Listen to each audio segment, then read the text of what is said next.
Hello everyone, সবাইকে অনেক অনেক শুভেচ্ছা এবং স্বাগতম আমার আজকের এপিসোডে আমরা প্রজেক্ট কোয়ালিটি ম্যানেজমেন্টের প্রসেস প্ল্যান কোয়ালিটি ম্যানেজমেন্ট এটা নিয়ে কথা বলবো।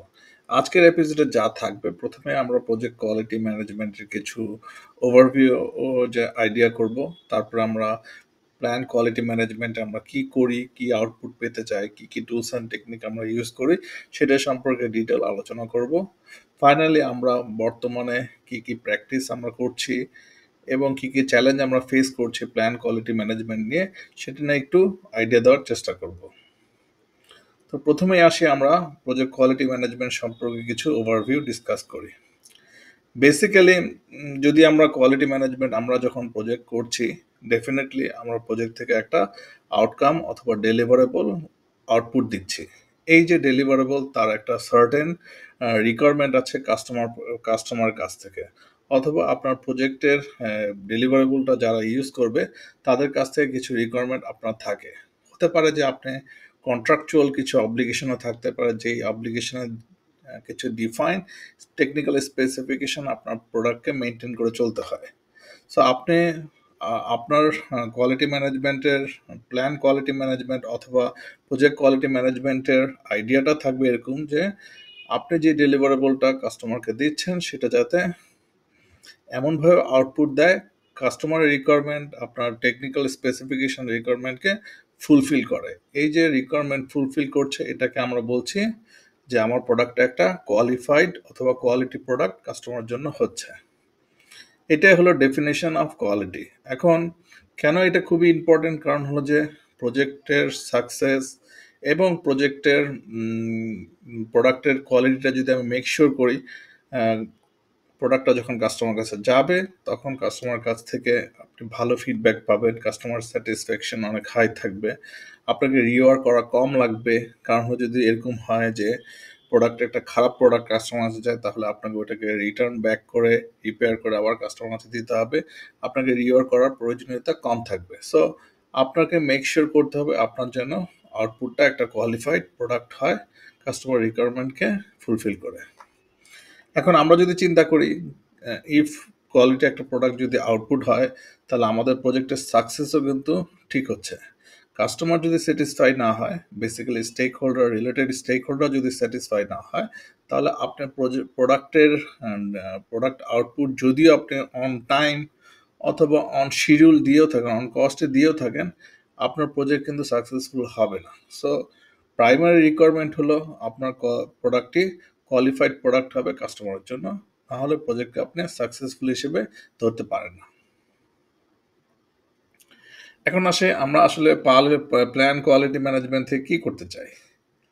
বেসিক্যালি আপনি যেহেতু একটা ডিজায়ার আউটকাম আছে, আপনার কাস্টমার রিকোয়ারমেন্ট আছে, আপনার টেকনিক্যাল স্পেসিফিকেশন রিকোয়ারমেন্ট আছে, আপনার কন্ট্রাক্টের রিকোয়ারমেন্ট আছে, আপনার অর্গানাইজেশনের কিছু রিকোয়ারমেন্ট আছে। এই যে রিকোয়ারমেন্টগুলোকে আপনি কিভাবে মেক শিওর করবেন যখন আপনি প্রোডাক্ট ডেভেলপ করছেন অথবা আপনি যখন কাজটা করছেন, আপনি কিভাবে এটা মেক শিওর করবেন ওই প্রোডাক্টটা যখন আউটপুট দিবে সে রিকোয়ারমেন্টটাকে ফুলফিল করতে পারবে। সো আপনাকে কিছু অ্যাকশন নিতে হবে, আপনাকে কিছু চেক নিতে হবে, মানে চেক পয়েন্ট ঠিক করতে হবে, আপনাকে কিছু অডিট করা লাগতে পারে, যেই অ্যাকশনগুলো নিলে আপনি মোটামুটি স্যাটিসফাই হতে পারেন যে আমার যে আউটকামটা হবে সেটা একটা রাইট প্রোডাক্ট হবে। ঠিক আছে? সো আপনার তার মানে কি, আপনি কিছু কাজ করবেন যাতে আপনি মেক শিওর করেন আপনি যখন প্রোডাক্টটা তৈরি হচ্ছে কিছু অ্যাকশন নিচ্ছেন যেটা আপনাকে কনফিডেন্স দিচ্ছে যে আউটকামটা একটা বেটার আউটকাম হিসেবে থাকবে। এখন বেটার আউটকাম যদি না হয়, আপনাকে কি করতে হবে, মেক শিওর করতে হবে কাস্টমার আছে একটা যদি খারাপ প্রোডাক্ট না যায়, আপনাকে ইন্সপেক্ট করা লাগবে। এখন আপনি ইন্সপেক্ট করবেন কোন বেসিসে? এখন আমি যদি একটা খুব সহজ একটা এক্সাম্পল হিসেবে চিন্তা করি, আপনি একটা বোতাম ম্যানুফ্যাকচারিং কোম্পানিতে আছেন। এখন বোতাম ম্যানুফ্যাকচারিং এটাকে সাইজ হতে হবে 10 সেন্টিমিটার। আপনি 10 কোটি বোতাম ম্যানুফ্যাকচার করছেন কিছু অ্যাকশন নিয়ে, আপনি ক্রস চেক করেছেন যে কোয়ালিফাইড প্রোডাক্ট আছে কিনা। এখন 2 কোটি প্রোডাক্ট আপনি বোতাম তৈরি করেছেন, আপনি কতগুলো প্রোডাক্টকে চেক করবেন যে তার যে ডাইমেনশন সেইটা রিকোয়ার্ড স্ট্যান্ডার্ড বা কাস্টমার রিকোয়ারমেন্ট অনুসারে আছে কিনা। আপনি কি 2 কোটি বসে বসে চেক করবেন? ডেফিনেটলি না। সো আপনাকে কিছু স্যাম্পল নিতে হবে, আপনাকে কিছু প্যারামিটার ঠিক করতে হবে যে ডায়ামিটার কতটুকুর মধ্যে রেঞ্জ অফ মানে থ্রেশহোল্ড কতটুকু সেটা আপনাকে ঠিক করতে হবে। আপনার যদি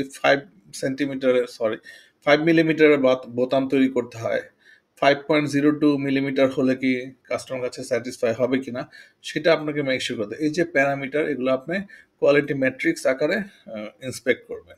যদি ওইটা ইন্সপেকশনের সময় আপনি আউটপুটটা ঠিকমতো পান, তাহলে কি হচ্ছে, প্রোডাক্টটা একটা রিলায়েবল প্রোডাক্ট হচ্ছে, কাস্টমার কাছে স্যাটিসফাই হবে বলে আপনি ধরে নিতে পারেন।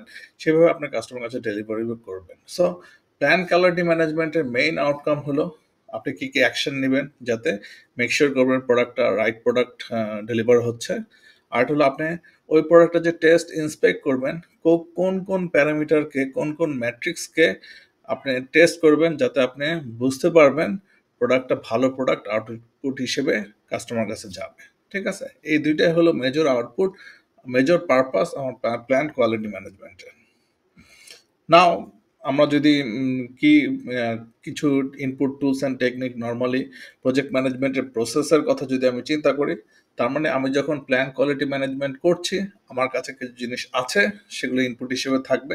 সেই ইনপুটকে আমি কিছু টুলস অ্যান্ড টেকনিক অ্যাপ্লাই করে আমি আমার যে আউটপুট, প্ল্যান কোয়ালিটি ম্যানেজমেন্ট এবং কোয়ালিটি ম্যাট্রিক্স, এটাকে তৈরি করার চেষ্টা করব। সো এগুলো নিয়ে আমরা আস্তে আস্তে ডিটেল আলোচনা করব। প্রথমেই আমরা ধরে নিই আমাদের কি কি ইনপুট লাগবে।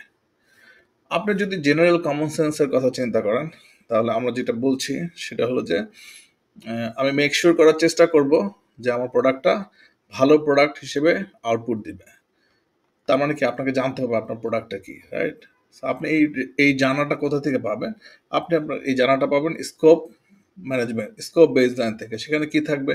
প্রোডাক্টের স্পেসিফিকেশন থাকবে, কনস্ট্রেন্টগুলো লিস্ট আউট করা থাকবে, কোনো অ্যাজাম্পশন করা থাকলে সেটাকে লিস্ট আউট করা থাকবে। সেগুলো কিন্তু আপনার জানতে হবে। যদি আপনি জানেন, তাহলে আপনি ঠিক করতে পারবেন আপনি কোন কোন অ্যাকশন নিলে আপনি বলতে পারবেন যে প্রোডাক্টটা রাইট প্রোডাক্ট হিসেবে আউটপুট দিবে। সো আপনার স্কোপ বেস লাইনটা লাগবে, আপনার রিকোয়ারমেন্ট ম্যানেজমেন্ট, কোন কাস্টমার কাছে কি কি রিকোয়ারমেন্ট পেয়েছেন, কোন স্টেক হোল্ডার কাছে কি কি রিকোয়ারমেন্ট পেয়েছেন, এই যে রিকোয়ারমেন্ট ম্যানেজমেন্ট প্ল্যান, সেটা লাগবে। আপনি স্টেক হোল্ডারের কাছ থেকে যেহেতু আপনি ইনফরমেশন নিয়ে আপনি কোয়ালিটি স্ট্যান্ডার্ড, ম্যাট্রিক্স এগুলো তৈরি করবেন, সো স্টেক হোল্ডার এঙ্গেজমেন্ট প্ল্যানটা আপনার লাগবে। আপনার কোনো স্কোপে আপনার হাই রিস্ক আছে কিনা, অথবা রিস্ক ম্যানেজমেন্টকে ওভারকাম করার জন্য কোনো অ্যাকশন আছে কিনা, সেটার জন্য আপনার রিস্ক ম্যানেজমেন্ট প্ল্যান লাগবে। সো এগুলো আপনার লজিক্যালি, আপনার কমন সেন্স দিয়ে মেক সেন্স করার চেষ্টা করবেন যে এগুলোকে ইনপুট হিসেবে আমার প্ল্যান কোয়ালিটি ম্যানেজমেন্টের জন্য লাগবে কিনা, সেটা আপনি চিন্তা করবেন। যদি আপনি চিন্তা করে সেন্স পান, তাহলে আপনি ধরে নেবেন যে এটা আমার ইনপুট হিসেবে কাজ করবে। যেমন ধরেন প্রজেক্ট চার্টারে কি থাকে? প্রজেক্ট চার্টারে থাকে high level risk, high level requirements. এই যে রিকোয়ারমেন্ট থাকছে, তার মানে কি আপনাকে ওখান থেকে প্লাগ ইন করা লাগবে যে আপনার রিকোয়ারমেন্ট কি হতে পারে। ওখানে অ্যাজাম্পশনগুলোকে ডিটেল করা থাকতে পারে। প্রজেক্ট চার্টারের কিছু হাই লেভেল রিস্ককে হাই লেভেল অ্যাজাম্পশন ধরে নিতে পারে। কোনো রিসোর্সকে ফরবিট করে দিতে পারে প্রজেক্টের জন্য, কোনো রিসোর্সকে অ্যালাইন করতে পারে। সো এই ইনফরমেশনগুলো আপনার প্রজেক্ট চার্টার থেকে পান, যেগুলো আপনার কোয়ালিটি ম্যানেজমেন্ট প্ল্যানের জন্য ইনপুট হিসেবে থাকবে। নাও আমরা যদি প্রজেক্ট ডকুমেন্টের কথা চিন্তা করি, প্রথমেই আমাদের যেহেতু রিস্ক ম্যানেজমেন্ট প্ল্যান আসবে, সো রিস্ক রেজিস্টারটা থাকবে, যেখানে আপনার কোন কোন রিস্ক আপনি আইডেন্টিফাই করেছেন, কোন কোন অপরচুনিটিকে আপনি ট্রিগার করতে চান, সেই সম্পর্কে আইডিয়া নিতে পারবেন। তারপরে requirement documentation, requirement traceability matrix, আপনার স্টেক হোল্ডারের রিকোয়ারমেন্টগুলো এই ডকুমেন্টেশন থেকে আপনি নিয়ে আসতে পারেন। স্টেক হোল্ডার রেজিস্টার, আপনার কোন কোন স্টেক হোল্ডার কোন কোন রিকোয়ারমেন্টকে দিয়েছিল সেটা সম্পর্কে আপনি আইডিয়া পাবেন স্টেক হোল্ডার রেজিস্টার থেকে। অ্যাজাম্পশন লগে কোনো স্পেসিফিক অ্যাজাম্পশন আছে কিনা কোয়ালিটির জন্য, সেই ইনফরমেশনগুলো আপনি অ্যাজাম্পশন লগ থেকে নিয়ে আসবেন। নাও অর্গানাইজেশন প্রসেস অ্যাসেট, বেসিক্যালি আপনার অর্গানাইজেশন কি করবে, লোকাল অফিস বা আপনার যেই অফিস আপনার প্রজেক্টটা করছেন, সেই অফিস আপনাকে টেমপ্লেট দেওয়ার চেষ্টা করবে, লেসন লার্ন দেওয়ার চেষ্টা করবে, হিস্টোরিক্যাল ইনফরমেশনগুলোকে দিবে, যাতে আপনি আপনার প্রজেক্টের যে আউটকামটা আছে তাকে কিভাবে মেনটেন করবেন বা তার কন্ট্রোল কোয়ালিটি মেকানিজম কি হবে সেগুলো সম্পর্কে আইডিয়া দেওয়ার চেষ্টা করবে। হয়তো চেকলিস্ট দিতে পারে, হতে পারে কোন কোন ম্যাট্রিক্সের আইডিয়া দিতে পারে, কোন কোন প্যারামিটার আপনাকে চেক করতে হবে, এই আইডিয়াটা আপনি অর্গানাইজেশন প্রসেসর থেকে পেতে পারেন। ফাইনালি এন্টারপ্রাইজ এনভায়রনমেন্টাল ফ্যাক্টর, আপনার এন্টারপ্রাইজ লেভেলে কোনো এক্সটার্নাল ডিপেন্ডেন্সি আছে কিনা, জিওগ্রাফিক ডিস্ট্রিবিউশন, আপনার অর্গানাইজেশনে ডিফারেন্ট অফিস থেকে আপনি কোনো ইনফরমেশন কালেক্ট করতে হতে পারে কিনা, কোয়ালিটি টেস্টিং করার জন্য কোনো টেস্টিং টুলস আপনাকে স্পেসিফিক টুলস আপনাকে ইউজ করতে হতে পারে কিনা, এই ধরনের গাইডলাইনগুলো আপনি পাবেন এন্টারপ্রাইজ এনভায়রনমেন্টাল ফ্যাক্টর থেকে। এই হলো ইনপুট আমার প্ল্যান কোয়ালিটি ম্যানেজমেন্টের, যেগুলো আপনারা চেষ্টা করবেন সেন্স করার যে এগুলো ইনপুট হলে আমি প্ল্যান কোয়ালিটি ম্যানেজমেন্টটা করতে পারবো কিনা। সো এর বাইরে যদি আপনার মনে করেন কোনো কিছু লাগবে আপনার প্রজেক্টের জন্য, সেটা আপনি আপনার প্রজেক্টের জন্য করতে পারেন। না, আমরা যদি এবার টুলস অ্যান্ড টেকনিকের কথা চিন্তা করি, বেসিক্যালি আমরা কি করেছি, আমরা আমাদের scope statement, requirement documentation, requirement traceability, assumption log, এগুলো থেকে আমরা পেয়েছি যে আমার কোয়ালিটি রিকোয়ারমেন্ট কি কি হতে পারে। সো এই যে আমি ডাটা এখন আপনাকে কি করতে হবে, ওই ইনফরমেশনগুলো থেকে আপনার কোয়ালিটি রিলেটেড যেসব ডেটা আছে সেগুলোকে গ্যাদার করতে হবে, তাই না? তো এখন এই গ্যাদারিং এর জন্য আপনার কিছু টুলস অ্যান্ড টেকনিক আছে, হতে পারে আপনি মার্কেট প্লেস থেকে কিছু আইডিয়া নিয়ে আসতে পারেন, সেগুলো আপনাকে নিয়ে আসতে হবে। সো ফার্স্ট টেকনিকটা হলো আপনাকে ডেটা গ্যাদার করতে হবে আপনার যে এক্সিস্টিং ইনফরমেশন আছে সেগুলো থেকে। সেটা আপনার তিন ধরনের হতে পারে। আপনি হয়তো আপনার অর্গানাইজেশনের যেসব টিম আছে তাদের সাথে ব্রেনস্টর্ম করে ঠিক করতে পারেন যে আমি কিভাবে কোন কোন অ্যাকশন নিলে বা কোন কোন প্যারামিটার চেক করলে আমরা মেক শিওর করবো আমার আউটকামটা ভালো হবে। আপনি হতে পারে যে আপনি বেঞ্চ মার্কিং করতে পারেন, আপনার অর্গানাইজেশন হয়তো কোনো হিস্টোরি ইনফরমেশন দিয়েছে যেখানে স্পেসিফিক ওই সিমিলার টাইপের প্রোডাক্ট আউটপুট হিসেবে ইউজ করা হয়েছে, সেগুলোকে কম্পেয়ার করতে পারেন, এভুলেট করতে পারেন, করে দেখতে পারেন যে আপনার প্রজেক্টে সেগুলো ইউজ করতে পারেন কিনা। হতে পারে ওই প্রজেক্টে কোনো ডিজাস্টার হয়েছিল, সেই ডিজাস্টারকে লেসন লার্ন হিসেবে আপনি ইউজ করে এখন কিভাবে প্রিকশন নেওয়া যায় যাতে আপনি ওই ডিজাস্টারটাকে এখন অ্যাভয়েড করতে পারেন, সেটাও আপনি এই প্রসেসের মাধ্যমে পেতে পারেন, রাইট? তারপরে আপনি আপনার যে কারেন্ট যে স্টেক হোল্ডার আছে, আপনি স্টেক হোল্ডার ইন্টারভিউ করতে পারেন। সো ইন্টারভিউ কিন্তু ওয়ান কাইন্ড অফ টেকনিক যেখান থেকে আপনি আপনার ইউজারের ইনফরমেশন অথবা আপনার কাস্টমার রিকোয়ারমেন্টকে, কোয়ালিটি রিকোয়ারমেন্টকে আপনার প্ল্যানের মধ্যে ঢোকানোর জন্য। যখন আপনি ডেটা গ্যাদার করবেন, ডেফিনেটলি আপনার ডাটাকে নিয়ে অ্যানালাইসিসও করা লাগবে। এখন এখানে কস্ট বেনিফিট অ্যানালাইসিসের কথা বলা আছে। বেসিক্যালি আপনি যখন কোয়ালিটি নিয়ে কনসিডারেশনে নিয়ে আসছেন, আপনাকে কিন্তু জানতে হবে আপনার যে আউটকাম, সেই আউটকামে আমি কি পরিমাণ টেস্ট করব, যেই টেস্টটা করলে আপনার যে ওভারঅল কস্ট আইডিয়া আছে সেই কস্ট আইডিয়ার মধ্যে থাকবে। এখন আপনি একটা প্রোডাক্ট বাজারে পাওয়া যায় 10 টাকা দিয়ে, সে ফর এক্সাম্পল। এখন আপনি এমন একটা ইন্সপেকশন প্ল্যান করলেন, এমন একটা অ্যাকশন প্ল্যান করলেন যে অ্যাকশনের জন্য আপনার খরচ হবে 20 টাকা। তাহলে আপনি যখন মার্কেটে এই প্রোডাক্টটা দিবেন, বেসিক্যালি আপনার জন্য এটা কস্ট বেনিফিট হবে না। সো এই কস্ট বেনিফিট অ্যানালাইসিস করে কিন্তু আপনাকে ঠিক করতে হবে যে আপনি বেসিক্যালি কোয়ালিটির জন্য কি কি অ্যাকশন নেবেন এবং কি কি টেস্ট ক্রাইটেরিয়া আপনি সেট করবেন। সো কস্ট বেনিফিট অ্যানালাইসিস আপনাকে করতে হবে। আরেকটা টেকনিক হলো কস্ট অফ কোয়ালিটি। বেসিক্যালি আমরা অনেক ক্ষেত্রেই এরকম হয় যে আমরা যখন প্রোডাক্টটা ডেভেলপ করছি সেই কস্টটাকে আমার কস্ট অফ কোয়ালিটি হিসেবে চিন্তা করি, কিন্তু মনে রাখবেন কস্ট অফ কোয়ালিটি কিন্তু বেসিক্যালি এইটা না। কস্ট অফ কোয়ালিটি হলো প্রোডাক্টটা ইমার্স করছে মার্কেটে যখন থেকে এবং প্রোডাক্টটা যতক্ষণ পর্যন্ত অবসোলেট না হচ্ছে। সো ডেভেলপমেন্ট থেকে অবসোলেট হওয়া পর্যন্ত এই পুরোটা সময় আপনাকে কনসিডারেশন নিতে হবে। তার মানে আপনার প্রোডাক্ট লাইফ সাইকেলে পুরোটা সময় আপনি কোয়ালিটির জন্য কী কী অ্যাকশন বা কোয়ালিটির জন্য কী কী খরচ করেছেন সেটা সম্পর্কে আইডিয়া নিতে হবে। তার মানে কি, এখন আমরা যদি মোটা দাগে চিন্তা করি, আমরা আসলে দুইটা ভাগে ভাগ করি। একটা হলো ডেভেলপমেন্ট স্টেজ, আর একটা হলো ইন্ট্রোডাকশন স্টেজ থেকে পরবর্তী স্টেজগুলো, লাইক ম্যাচুরিটি, গ্রোথ, তারপর হলো ডিক্লাইন। আপনি যখন ডেভেলপমেন্ট স্টেজে থাকবেন, প্রথম ইয়েটা হলো আপনাকে যখন প্রোডাক্টটা ম্যানুফ্যাকচার হচ্ছে বা প্রোডাক্টটা ডেভেলপ হচ্ছে, তখন আপনাকে কিছু কাজ করা লাগবে যাতে একটা ভালো প্রোডাক্ট হিসেবে আপনি আপনার প্রসেস থেকে আউটকাম দিতে পারেন। তার মানে আপনি প্রোডাক্টকে ভালো প্রোডাক্ট হিসেবে ক্রিয়েট করার জন্য কিছু অ্যাকশন নেবেন, যেটাকে আমরা বলছি প্রিভেনশন কস্ট। এইগুলো করার জন্য যা যা কস্ট হবে সেটাকে আমরা বলছি প্রিভেনশন কস্ট। সো আপনি কি করতে পারেন, আপনার প্রসেসের কিছু ডকুমেন্টেশন করে দেখতে পারেন যে কোন প্রসেস কীভাবে কাজ করছে, কোন কোন জায়গায় আপনাকে কি কিছু অ্যাকশন নিতে হবে বা কি অ্যাকশন পয়েন্ট হিসেবে কাজ করবে সেটা সম্পর্কে আইডেন্টিফাই করতে হবে। আপনার ইকুইপমেন্টগুলো যেগুলো আসছে সেগুলো টেস্ট করার জন্য কোনো টেস্টিং প্রসিডিউর আপনাকে ফলো করতে হবে কিনা সেটা আপনি করবেন, যাতে আপনি প্রিভেন্ট করতে পারেন কোনো ডিফেক্ট আইটেম আপনার প্রোডাক্টের মধ্যে বিল্ট ইন না হয়ে যায়। আপনার প্রথম টার্গেট থাকবে আপনি আপনার টাইমলি প্রোডাক্টটা ডেভেলপ করবেন উইদাউট এনি এরর এবং অ্যাট দ্য ফার্স্ট টাইম। এটাকে আমরা বলছি প্রিভেনশন কস্ট। যখন প্রোডাক্টটা ডেভেলপ হয়ে যাচ্ছে, আপনার নেক্সট স্টেপ হবে আপনি চেষ্টা করবেন এটাকে অ্যাপ্রাইজ করে দেখতে কোনো ডিফেক্টিভ প্রোডাক্ট যেন আপনার প্রসেস থেকে বের না হয়। বা আপনার প্রসেস থেকে যদি বের হয়ে থাকে, সেটা যাতে আপনি আইডেন্টিফাই করতে পারেন খুব সহজে কোনো ডিফেক্টিভ আইটেম আছে কিনা, সেজন্য আপনি কিছু টেস্ট প্রসিডিউর ফলো করবেন এবং টেস্ট করে এভ্যালুয়েট করার চেষ্টা করবেন। এটাকে আমরা বলছি অ্যাপ্রাইজাল কস্ট। সো এখানে অনেক ক্ষেত্রে হয় যে আপনার কিছু স্ট্রেংথ টেস্ট, আপনার ডিস্ট্রাকটিভ টেস্ট করা লাগে, যাতে যেখানে হয় আপনার প্রোডাক্টটা নষ্ট হয়ে যেতে পারে। সো বা এই যে কিছু প্রোডাক্ট নষ্ট হচ্ছে, টেস্ট করছেন, এই কস্টগুলোকে আপনার কস্ট অফ কোয়ালিটির অ্যাপ্রাইজাল কস্ট হিসেবে ধরে নিতে হবে। এখন আপনি অ্যাপ্রাইজ করলেন, অ্যাপ্রাইজ করে দেখলেন যে প্রোডাক্টের মধ্যে যে ধরনের ডিফেক্ট আছে, সেইটা আপনার যে বেসলাইন, সেই বেসলাইনের উপরে ডিফেক্টিভ আইটেম আছে। তখন আপনাকে কি করতে হবে, যে তার মানে কি আপনার প্রসেস ফেল করেছে রিকোয়ার আউটকাম দিতে, তাই না? তার মানে ইন্টারনালি আপনি ফেইলড। এই যে ইন্টারনাল ফেইলর হইল, এতে আপনাকে কি করতে হবে, আপনার রিএভ্যালুয়েট করতে হবে হোল পপুলেশনকে কনসিডারেশন করে। রিএভ্যালুয়েট করে আপনাকে আইডেন্টিফাই করতে হবে কোন কোন ডিফেক্টিভ আইটেম স্টিল দেয়ার। ওই ডিফেক্টিভ আইটেমকে আইডেন্টিফাই করে রিপেয়ার করে আবার আপনি টেস্ট করে দেখবেন যে সেটা বেসলাইনকে ক্রস করে কি না।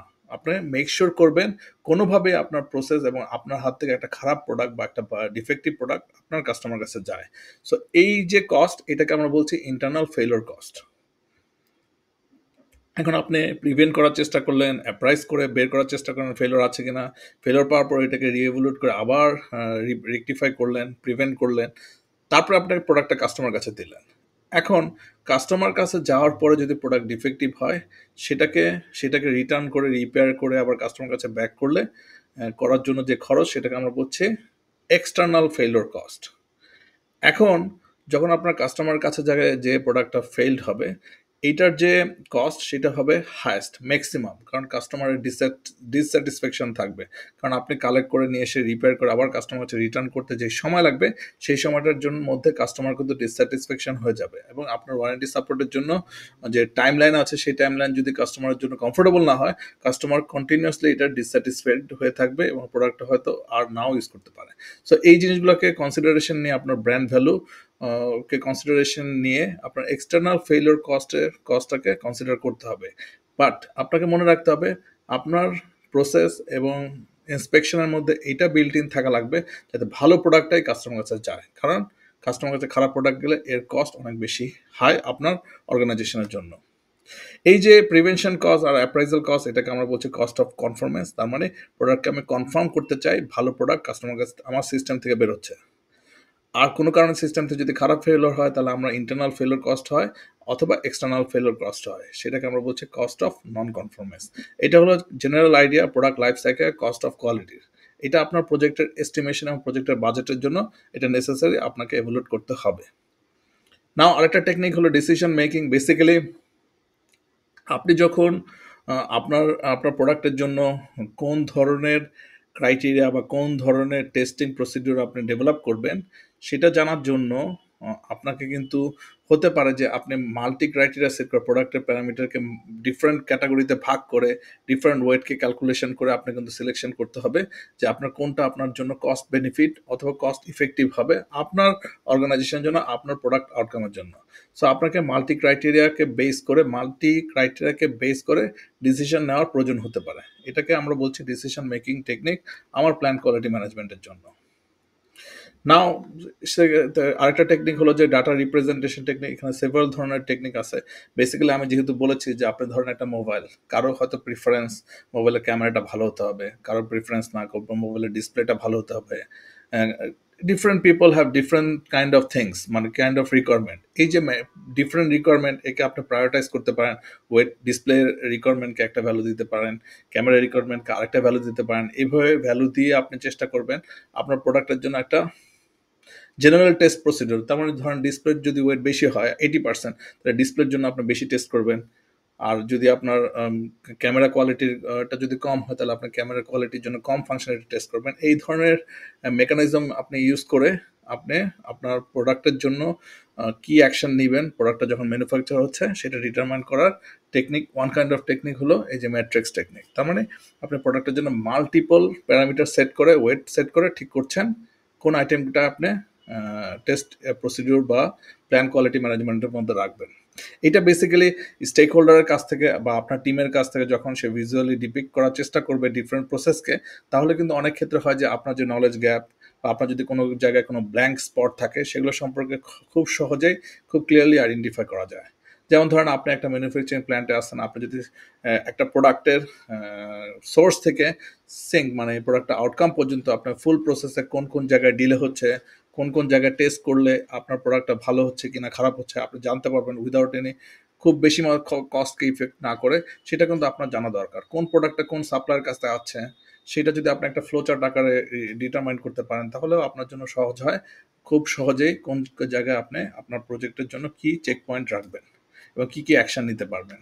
অনেক ক্ষেত্রে দেখা যায় যে আরেকটা টেকনিক আছে মাইন্ড ম্যাপিং। বেসিক্যালি এটা সিমিলার কাইন্ড অফ থিঙ্ক, যে আপনার মাইন্ডে যা আছে আপনি এটা রিপ্রেজেন্ট করার চেষ্টা করবেন।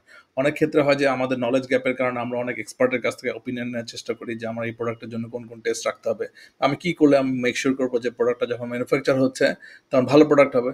তখন সে হয়তো আপনাকে একটা গাইডলাইন দিবে, ঠিক আছে আপনার সোর্স কোথায় আছে এটাকে নিয়ে শুরু করে সে একটা টোটাল মাইন্ড, তার মাইন্ডে যা যা ক্রাইটেরিয়া আছে সেগুলোকে ক্যাটাগরাইজ একটা ম্যাপ করে দিতে পারে। এটাকে আমরা বলছি মাইন্ড ম্যাপিং টেকনিক। সো এই যে representation, different type of representation technique, আপনার প্রসেস, আপনার আউটকাম, আপনার রিকোয়ারমেন্টকে যদি আপনি ফ্লো চার্টের মধ্যে ঢুকাতে পারেন তাহলে আপনি সহজে আইডেন্টিফাই করতে পারবেন আপনার প্রজেক্টের জন্য কি করা লাগতে পারে। নাও অ্যানাদার টেকনিক হলো test and inspection technique. Basically এটা ডিপেন্ড করতেছে অর্গানাইজেশন টু অর্গানাইজেশন, এটা ডিফারেন্ট হয়। আমরা যখন সফটওয়্যার ইন্ডাস্ট্রিতে থাকি তখন দেখবেন যে অনেকে বেটা ভার্সন ডেভেলপ করে, মার্কেটে ছেড়ে দেয়। সো বেটা ভার্সনের অনেক বাগ থাকে, সেগুলোকে রেকটিফাই করে সে ফাইনাল ভার্সন ডেভেলপ করে। আপনি যখন কনস্ট্রাকশনের ইয়াতে যাবেন তারা স্ট্রেন্থ টেস্ট করে, তখন স্ট্রেন্থ টেস্টের মেকানিজম ডিফারেন্ট। আপনি ম্যানুফ্যাকচারিংয়ে প্রচুর ইন্সপেক্ট করে, কারণ হচ্ছে ম্যানুফ্যাকচার অনেক ছোটো ছোটো আইটেমও ডেভেলপ করে, সো ওগুলোকে ইন্সপেক্ট করার প্রয়োজন হয়। আপনি যখন ইঞ্জিনিয়ারিংয়ে থাকবেন অনেক ধরনের ডিস্ট্রাকটিভ টেস্টও করা হয়ে থাকে। সো এটা ডিপেন্ড করতেছে আপনি কোন ইন্ডাস্ট্রিতে আছেন, কোন ধরনের প্রোডাক্ট ডেভেলপ করছেন, এটা ডিপেন্ড করে আপনি ঠিক করবেন আপনার প্রজেক্টের যে আউটকামটা হচ্ছে সেটাকে ইন্সপেক্ট করবেন কোন কোন টেস্ট আইটেমকে ক্রাইটেরিয়া ধরে। এটা খুবই ইম্পর্টেন্ট আপনার প্রোডাক্টের ম্যাট্রিক্সটাকে নির্ধারণ করার জন্য। এখন আমরা প্ল্যান কোয়ালিটি ম্যানেজমেন্টের আউটপুট নিয়ে কথা বলবো। আমরা আগেও দেখেছি প্ল্যান কোয়ালিটি ম্যানেজমেন্টের আউটপুট হলো কোয়ালিটি ম্যানেজমেন্ট প্ল্যান। বেসিক্যালি আপনার প্রজেক্টের যে আউটকামটা আছে সেইটা কোয়ালিটি এক্সপেকটেশন মিট করছে, এটাকে মেক শিওর করার জন্য আপনি যেসব অ্যাকশনগুলো নিচ্ছেন সেগুলো এখানে উল্লেখ করা থাকবে। এই অ্যাকশনের মধ্যে থাকতে পারে প্রসিডিওর, কোনো কাজ, কোনো অ্যাডিশনাল টেস্ট, কোনো অ্যাডিশনাল রিসোর্স, হয়তো কোনো টেস্ট স্পেসিফিক জায়গায় যে ক্রস চেক করছে যে আপনার যে প্রসেসটা আছে সেটা কি প্রপারলি ফাংশনিং কিনা।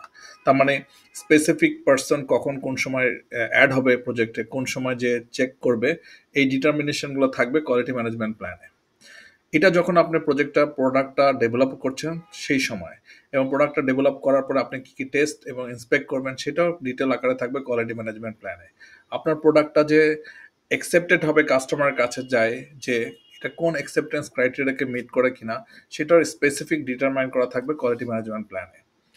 বেসিক্যালি এগুলো তো খুবই জেনারেলি আপনার প্রজেক্টের আউটকামটাকে মেক শিওর করার জন্য কোয়ালিটি এক্সপেকটেশন মিট করে। এটার জন্য অনেক অর্গানাইজেশন থাকে তার এক্সটার্নাল কোয়ালিটি অডিট থাকে, সেটা যদি থাকে তাহলেও এটা এখানে উল্লেখ করা থাকবে কোয়ালিটি ম্যানেজমেন্ট প্ল্যানে। অনেক ক্ষেত্রে অর্গানাইজেশন চায় যে তার এক্সিস্টিং যে ওয়ার্কফোর্স আছে বা যেই ওয়ার্ক স্টাইল আছে সেখানে কোথাও গ্যাপ আছে কিনা, কোনো ইম্প্রুভমেন্টের জায়গা আছে কিনা সেটাকেও আইডেন্টিফাই করার চেষ্টা করে। সো এইটা আইডেন্টিফাই করে প্রসেস ইম্প্রুভমেন্টের জায়গা থেকে। সো এই জিনিসগুলো কিন্তু কোয়ালিটি ম্যানেজমেন্ট প্ল্যানে উল্লেখ করা থাকবে। ঠিক আছে, এটা হলো quality management plan. Second output হলো কোয়ালিটি ম্যাট্রিক্স। বেসিক্যালি আপনি যে প্রোডাক্টটা কাস্টমার কাছে দিচ্ছেন সেই প্রোডাক্টটা ভালো প্রোডাক্ট হিসেবে কাস্টমার কাছে যাচ্ছে, এটা তার যে অ্যাকসেপ্টেন্স রিকোয়ারমেন্ট ছিল সেটাকে ম্যাট্রিক্স আকারে ডিটারমাইন করে কনভার্ট করে আপনি টেস্ট করে দেখবেন প্রোডাক্টটা ফাংশনিং ওয়েল কিনা।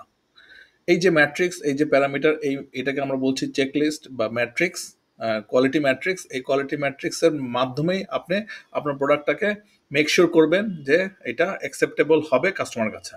সো আপনাকে কোয়ালিটি ম্যাট্রিক্সটা ডিটারমাইন করতে হবে, প্যারামিটার সেট করা লাগবে, এর থ্রেশহোল্ড কোথায়, কোন প্যারামিটার জন্য কতটুকু থ্রেশহোল্ড আছে, এগুলো আপনি ডিটারমাইন করে এখানে উল্লেখ করা থাকবে। এটা হলো কোয়ালিটি ম্যাট্রিক্স। যেহেতু আমি একটা প্রসেসের মধ্যে আছি, আমি এটা আউটপুট নিয়ে কথা বলছি।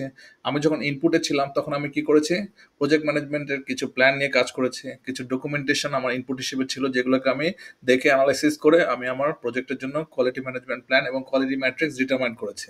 অনেক ক্ষেত্রে হয় যায় আপনি যখন এটাকে অনেক বেশি কাজ করছেন, কাজ করে ডেভেলপ করার চেষ্টা করছেন, আপনার হয়তো নিউ রিস্ক আপনি আইডেন্টিফাই করলেন, হতে পারে আপনার নতুন স্টেক হোল্ডার গ্রুপ আপনার রিভেল হলো সেগুলো আপনাকে ওই ডকুমেন্টেশনগুলোর মধ্যে আপডেট করা লাগবে। So risk register, stakeholder register, আপনার রিকোয়ারমেন্ট ডকুমেন্টেশন, এগুলো কিন্তু আপডেট হবে। এই প্রসেস করার পরে দেখা যেতে পারে যে আপনি কোনো নতুন একটা আন্ডারস্ট্যান্ডিং পেয়েছেন, যেটা অর্গানাইজেশন যেভাবে কাজ করে প্র্যাকটিস, সেই প্র্যাকটিস অনুসারে এই নতুন আইডেন্টিফাইড যে প্রসিডিউরটা সেটা অর্গানাইজেশনের জন্য বেস্ট ইফ হয়। সো আপনি কি করবেন, আপনার অর্গানাইজেশন যে নলেজ রিপোজিটরি আছে সেখানে আপডেট করবেন, সো দ্যাট অন্য অর্গানাইজেশন অন্য প্রজেক্টের ক্ষেত্রে যেন সেটাকে অ্যাপ্লাই করতে পারে। সো লেসন লার্ন রেজিস্টারটাও আপডেট হবে। আপনি যেহেতু অ্যাকসেপ্টেন্স ক্রাইটেরিয়া কাজ করেছেন, সো অ্যাকসেপ্টেন্স ক্রাইটেরিয়া হয়তো আপডেট করার প্রয়োজন হবে। সো তার মানে কি আপনার স্কোপ বেসলাইনকেও আপডেট করা লাগতে পারে। রিস্ক যেহেতু আপডেট হচ্ছে, রিস্ক ম্যানেজমেন্ট প্ল্যান অ্যাপ্রোচও আপনার চেঞ্জ করতে হতে পারে। তো রিস্ক ম্যানেজমেন্ট প্ল্যানটাও আপডেট হবে। এ হলো আউটপুট আমার প্ল্যান কোয়ালিটি ম্যানেজমেন্টের। আমরা এখন প্রজেক্ট কোয়ালিটি ম্যানেজমেন্টে কিছু বেস্ট প্র্যাকটিস এবং কমন চ্যালেঞ্জ নিয়ে ডিসকাস করব। যদিও এটা প্ল্যান কোয়ালিটি ম্যানেজকে ফোকাস করে, বাট এটা আপনি ওভারঅল কোয়ালিটি ম্যানেজমেন্টের জন্য কনসিডার করতে পারেন। ফার্স্ট যে চ্যালেঞ্জটা সেটা হলো যে আপনার কোয়ালিটি ম্যানেজমেন্ট প্ল্যানটা আপনার যে প্রজেক্ট ম্যানেজমেন্ট প্ল্যানের অন্যান্য প্ল্যানগুলো আছে বা অন্যান্য ডকুমেন্টগুলো আছে সেগুলোকে যাতে মোটামুটি সিঙ্ক হয় বা সেগুলো যাতে প্রপারলি ইন্টিগ্রেট হয় সেটাকে মেকশিওর করতে হবে। কারণ হচ্ছে আপনি যখন স্কোপ ম্যানেজমেন্টের থেকে স্কোপ স্টেটমেন্ট পাচ্ছেন অথবা অ্যাকসেপ্টেন্স ক্রাইটেরিয়াগুলো পাচ্ছেন, তার সাথে অ্যালাইন করে কিন্তু আপনি আপনার কোয়ালিটি রিকোয়ারমেন্টটাকে ফাইনাল করবেন। পাশাপাশি আপনাকে দেখতে হবে আপনার প্রজেক্টের যে বাজেট আছে তার সাথে আপনার কোয়ালিটি ম্যাট্রিক্স বা কোয়ালিটি ম্যানেজমেন্টের জন্য আপনি যেসব টেস্ট প্রসিডিউরগুলো সিলেক্ট করেছেন সেটা যেন কোহেরেন্ট হয়। এরকম হতে পারে যে আপনার প্রোডাক্ট, আপনি জানেন যে একটা প্রোডাক্ট, এই সিমিলার টাইপ অফ প্রোডাক্ট মার্কেটে বিক্রি হয় 10 টাকা দিয়ে, কিন্তু আপনি এমন একটা অ্যাকশন প্ল্যান তৈরি করলেন কোয়ালিটি ম্যানেজমেন্টের জন্য যেখানে আপনার 8 টাকা খরচ হয়ে যাবে। সো আপনাকে এগুলো কিন্তু ডিটারমাইন করে আপনার প্রপারলি প্রজেক্টের বাজেট যাতে প্রপার হয় সেজন্য আপনাকে কিন্তু কনসিডারেশনে নিতে হবে।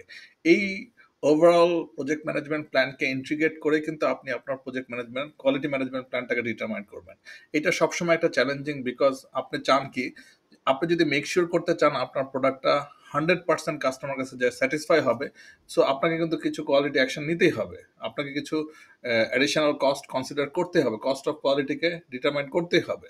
কিন্তু এইটা যাতে এক্সট্রা অ্যাডিশনাল না হয় সেটাও আপনাকে মেক শিওর করতে হবে। সো আপনাকে অপটিমাম লেভেলে একটা ম্যানেজমেন্ট প্ল্যান করা লাগবে, রাইট? সো এটা অলওয়েজ চ্যালেঞ্জ, বাট ডেফিনেটলি আপনি এই কনস্ট্যান্টকে নিয়ে আপনাকে কাজ করতে হবে। আরেকটা হলো, এটা বেসিক্যালি স্টেক হোল্ডার, মানে বেসিক্যালি এটা সফটওয়্যার ইন্ডাস্ট্রির ক্ষেত্রে বেশি কাজে লাগে। দেখা যায় যে স্টেক হোল্ডার বা কাস্টমার যারা আছে তারা খুব ফ্রিকোয়েন্টলি তাদের রিকোয়ারমেন্টটাকে চেঞ্জ করছে। এখন এটা যদি আপনি অ্যাভয়েড করতে চান তাহলে কি করতে হবে, আপনার প্রজেক্ট যখন চলছে বা আপনার প্রোডাক্টটা যখন ম্যানুফ্যাকচার হচ্ছে আপনি তখনই কাস্টমারকে আপনার প্রজেক্টের মধ্যে ঢুকে ফেলবেন।